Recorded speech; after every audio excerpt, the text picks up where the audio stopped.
Well, let me just say welcome to Seacaucus and to NASTF's spring general meeting, and we'll call that meeting to order now. First of all, I'd like to thank AASP for hosting NASTF at this meeting. I'd like to thank them for the weather if I could, but it's way too cold being from California. I think this is kind of ridiculous. So who am I?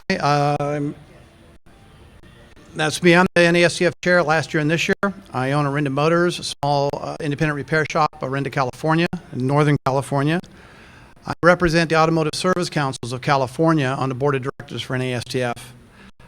Automotive Service Councils of California was established in 1940. It's the oldest organization of its type in the United States as far as independent automotive repair goes.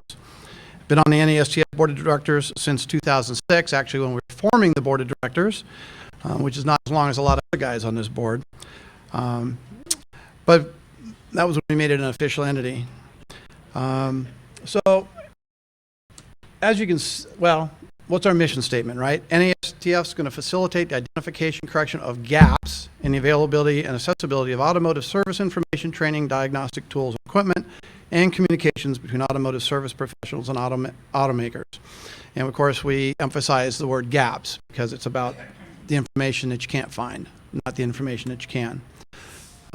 State of the organization. As you can see, membership is up hugely in the last year.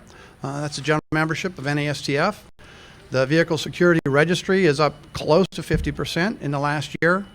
Service information requests, 627, the vast majority of which have been resolved to the satisfaction of the filer. A couple have not, have to do with Tesla, some big trucks and things that really aren't under the purview of NASTF.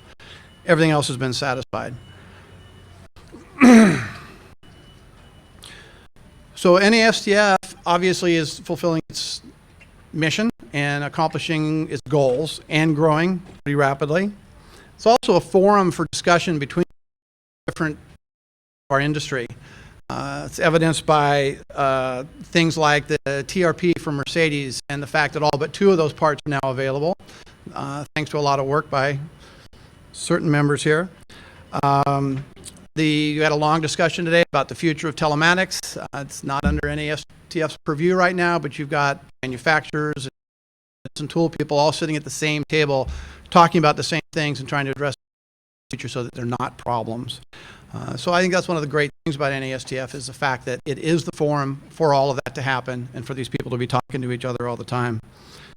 Currently overhauling the whole SDRM management situation. Spent a long time on that again today, and we will in the future. It's very complicated. We're trying to increase the security of the SDRM, trying to just address a lot of concerns around it and how it's managed. We're making some bylaws change. We're incorporating the Massachusetts Right to Repair legislation and the MOU agreement into the bylaws and the operating procedures of NASTF.